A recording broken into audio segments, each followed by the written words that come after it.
خداوندہ میں تیرے نام سے آغاز کرتا ہوں، تیرا بندہ ہوں، تجھی پہ ناز کرتا ہوں، اور فقط تیری مدد اور استعانت کے بھروسے پر، فقط تیری مدد اور استعانت کے بھروسے پر مجھے اڑنا نہیں آتا مگر پرواز کرتا ہوں۔ نحمدہ و نصلی علی رسولہ الکریم، اما بعد، فقد قال اللہ تبارک و تعالی فی القرآن المجید: الرحمن علم القرآن خلق الانسان علمہ البیان، صدق اللہ العظیم۔ وقال النبی صلی اللہ علیہ وسلم: خیرکم من تعلم القرآن وعلمہ، او کما قال علیہ الصلاۃ والسلام۔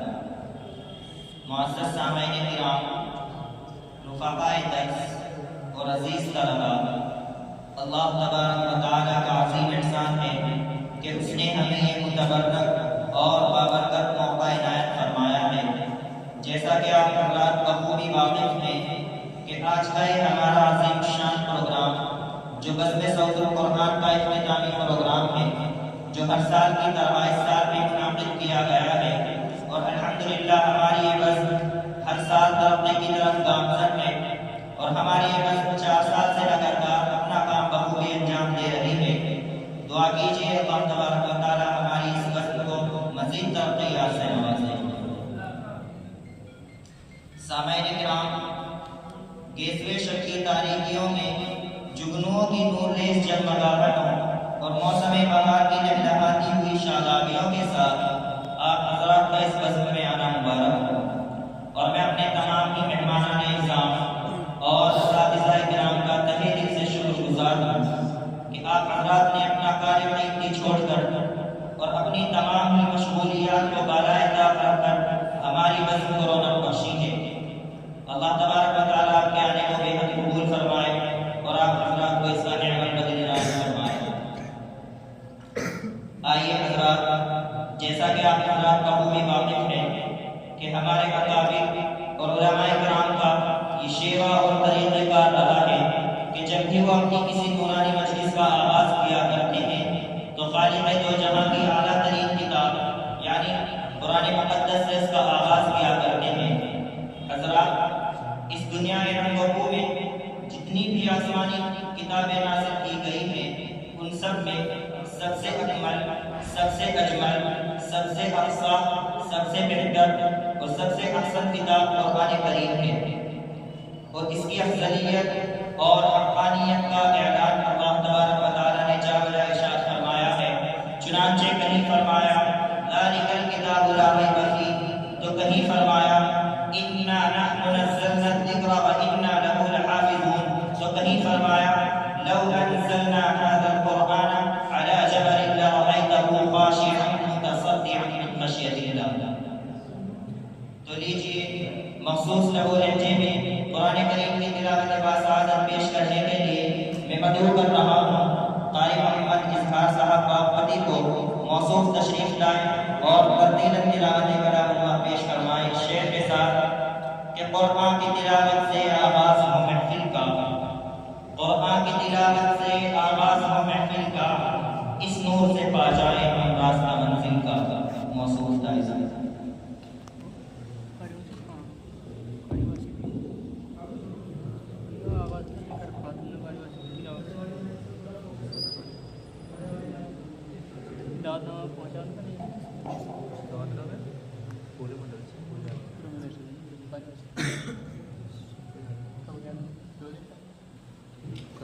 أعوذ بالله من الشيطان الرجيم،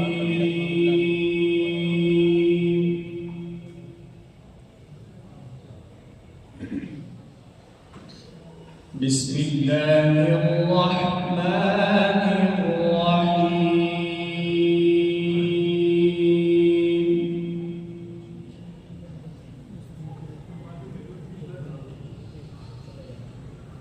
يا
كلا بل تكذبون بالدين وإن عليكم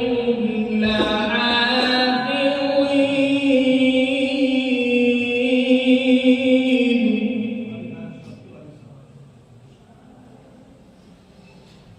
كراما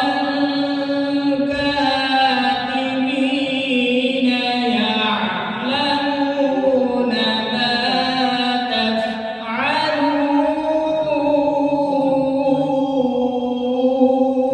تفعلون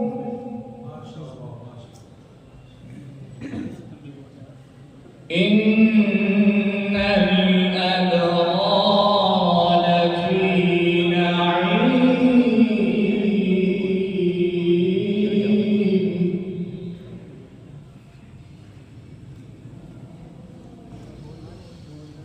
كلا بل تكذبون بالدين وإن عليكم لحافظين كراما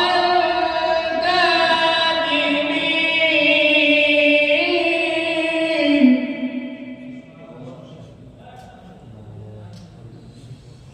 يعلمون ما تفعلون إن الأبرار لفي نعيم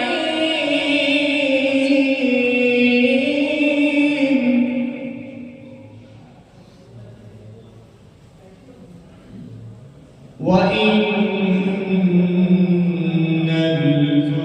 الفجار لفي جحيم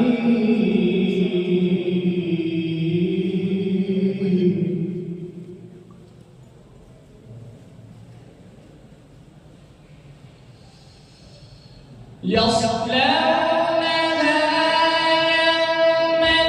الدين وما هم عنها بغائبين وما أدراك ما يوم الدين ما شاء الله جزاك الله خير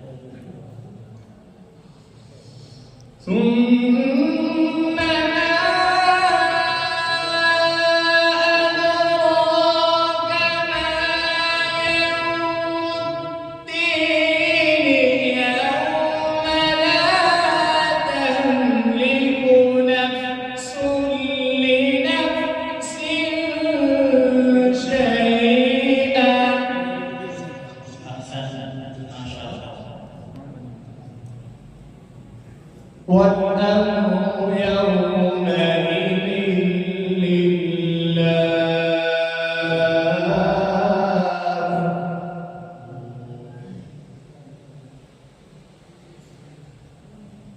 بسم الله الرحمن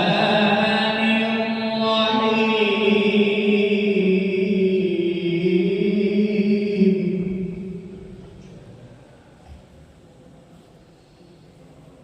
إذا جاء نصر الله والفتح ما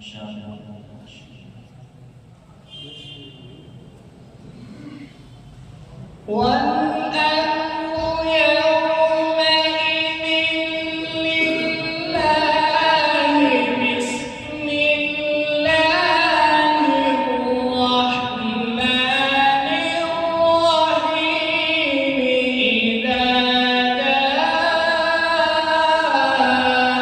نصر الله والفتح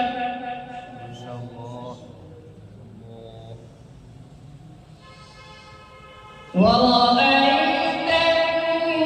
الناس يدخلون في دين الله أفواجا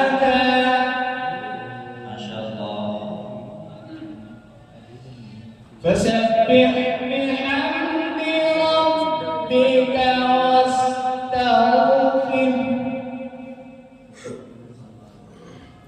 إنه